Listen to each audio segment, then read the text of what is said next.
Bonjour à toutes et à tous. Chères auditrices, chers auditeurs, c'est un plaisir de vous retrouver pour une nouvelle édition de Défi Gouvernance, l'émission de Radio KPMG dédiée aux enjeux et aux bonnes pratiques de la gouvernance des entreprises. Nous sommes le mardi 19 novembre 2024. Au micro, le tandem habituel, Jean-Jacques Dègre, professeur émérite de l'école de droit de la Sorbonne, membre du conseil scientifique de KPMG Avocats, et Pierre-Yves Lenaourez, directeur au sein des activités de conseil de KPMG France. Bonjour Jean-Jacques. Bonjour Pierre-Yves, bonjour à toutes et à tous. Après notre émission du 29 octobre dernier consacrée au devoir de vigilance et pour laquelle nous avons reçu à ce micro Rémi Nouélac du groupe Total Énergie, nous vous présentons aujourd'hui l'essentiel de l'actualité de la gouvernance. Quel sujet allons-nous évoquer dans ce journal, Jean-Jacques ? Nous avons choisi de retenir les thèmes suivants pour ce tour d'horizon. L'introduction en France de la directive Women on Board, l'éventuel report de la directive CSRD et de la directive Vigilance pour les entreprises qui n'y sont pas encore soumises, le potentiel impact des obligations de vigilance et de durabilité sur la responsabilité des conseils, et enfin, nous évoquerons l'intelligence artificielle au service des administrateurs. Puis nous refermerons ce journal avec nos habituelles recommandations de lecture et d'écoute. Premier sujet qui a retenu notre attention, Jean-Jacques, l'introduction en France de la directive Women on Board. Il arrive que la France soit en avance sur la législation de l'Union, soit en poursuivant ses propres objectifs, soit en anticipant de futures réformes européennes. De prime abord, on peut être tenté de s'en féliciter car, dans le premier cas, la France est une figure de proue dont l'Europe s'inspire parfois, et dans le second, elle est simplement une bonne élève. Ne le regrettons pas, mais reconnaissons que cela n'a pas que des avantages pour les entreprises françaises. Il arrive même que la législation nationale originelle soit plus exigeante que la réglementation européenne postérieure, mais que la France ne veuille pas revenir en arrière ni diminuer ses exigences. Cela conduit à des textes complexes, additionnant règles françaises et règles européennes, dans un mélange enchevêtré qui ne met pas les entreprises françaises à égalité avec leurs homologues européennes, le fameux level playing field. C'est ce qui illustre à nouveau l'introduction en droit français de la directive sur la parité entre les femmes et les hommes au Conseil, dite directive WOB pour Women on Board. Oui, on se souvient, Pierre-Yves, que la loi française Copé-Zimmermann de 2011 a, la première en Europe, imposé en 2 temps une parité finalement d'au moins 40% de chaque sexe dans les conseils des grandes sociétés, l'objectif étant d'augmenter la proportion de femmes. Sont concernées toutes les sociétés cotées sur un marché réglementé, et pour les autres sociétés, celles qui emploient au moins 250 salariés et réalisent au moins 50 millions d'euros de chiffre d'affaires ou ont un bilan d'au moins 50 millions d'euros. Tout le monde salue aujourd'hui la réussite de cette loi puisque, par exemple, dans les sociétés du SBF 120, le taux de féminisation des conseils est de plus de 44%. S'y est ajoutée ensuite la loi Rixin du 24 décembre 2021.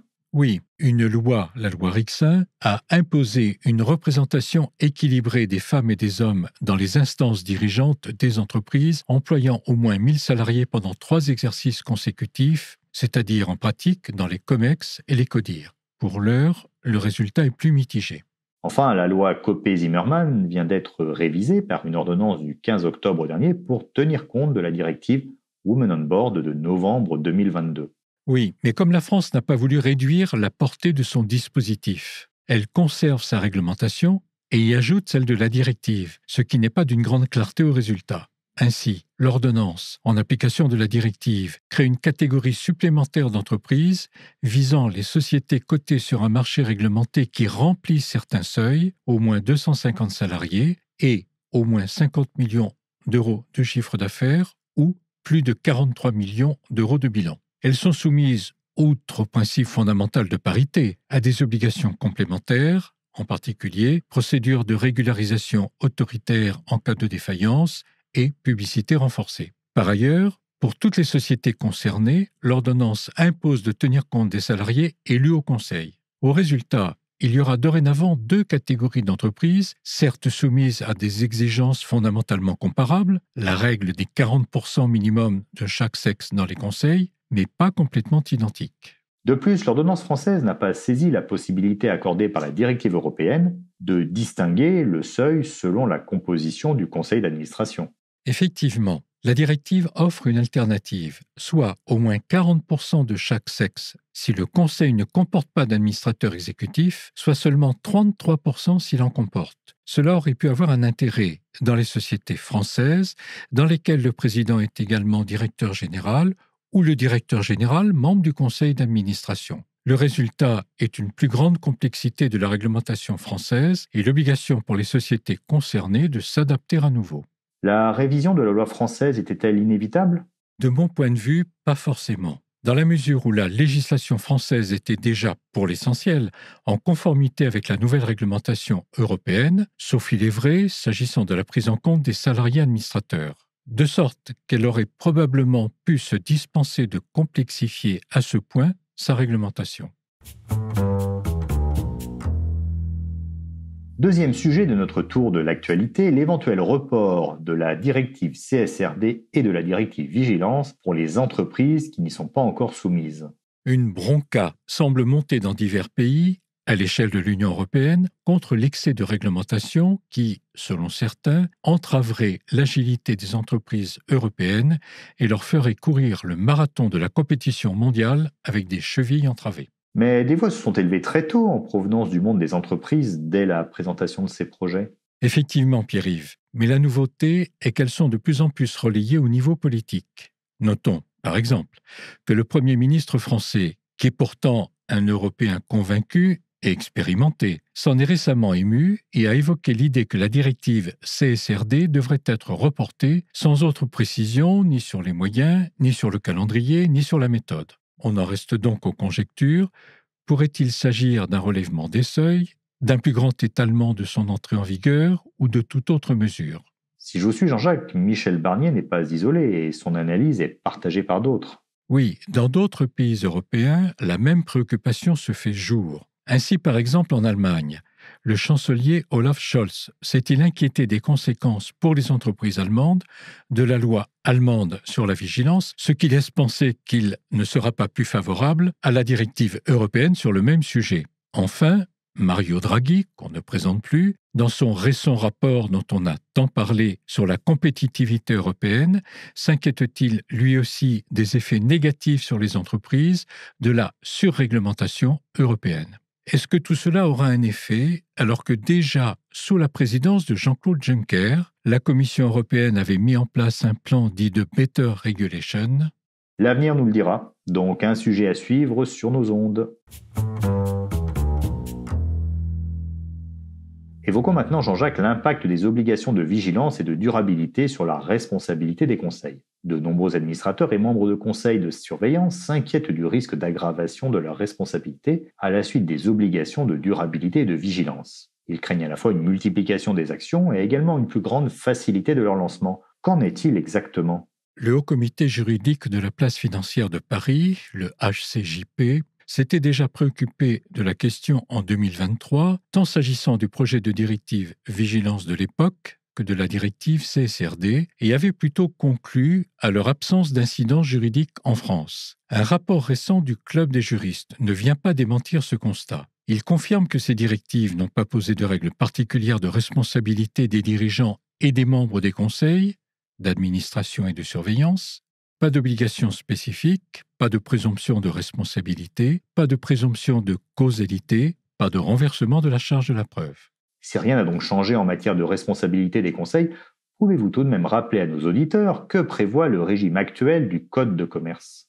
En résumé, les dirigeants et membres des conseils sont tenus d'une obligation générale de diligence, mais chacun dans sa sphère de compétences. Pour le conseil, déterminer les orientations de l'activité de la société et veiller à leur mise en œuvre conformément à son intérêt social en considérant les enjeux sociaux et environnementaux de son activité. Pour les dirigeants exécutifs, assurer la direction générale de la société dans le même but et le même cadre. Dans ces limites, chaque organe n'est responsable que de ses propres fautes effectives et des dommages réels qui en résultent directement. Mais vous nous expliquiez en préparant cette émission que le plus important réside dans le régime procédural. C'est bien cela. La première responsable vis-à-vis des tiers, c'est la société, en toute matière. Celle-ci, la société, peut néanmoins se retourner contre le ou les dirigeants fautifs, ce qu'on ne voit guère. Les associés peuvent également agir, soit au nom et pour le compte de la société pour réparer un préjudice subi par celle-ci, ce que l'on appelle l'action sociale ut singuli, mais ils peuvent également agir à titre personnel pour un préjudice personnel distinct de celui de la société.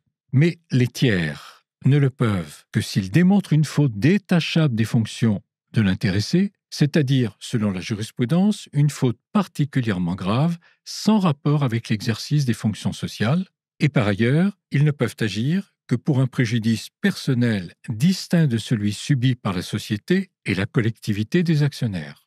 La responsabilité des membres du Conseil est bien collective, Jean-Jacques. Absolument. Toutefois, chacun peut y échapper en démontrant qu'il s'est opposé à temps à la décision contestée ou qu'il n'y a pas participé, par exemple parce qu'il était absent. Il n'en reste pas moins que, s'agissant de durabilité et de vigilance, le nombre de parties prenantes, c'est-à-dire de personnes intéressées ou d'institutions intéressées, en particulier, on pense aux organismes de défense de la nature et des droits de l'être humain, sont manifestement tentés d'agir en justice dans ce domaine beaucoup plus souvent que naguère. Dernier thème de ce journal, l'intelligence artificielle au service des administrateurs. L'Institut français des administrateurs a en effet publié un guide pratique fort intéressant sur les systèmes d'intelligence artificielle et les conseils d'administration. L'IFA est parti du constat résultant d'une enquête qu'un trop petit nombre d'administrateurs avaient conscience de l'enjeu et de l'apport de l'intelligence artificielle sur le fonctionnement des sociétés et plus précisément de leurs conseils. L'IFA estime qu'il y a pourtant une triple urgence à ce que les administrateurs s'en emparent.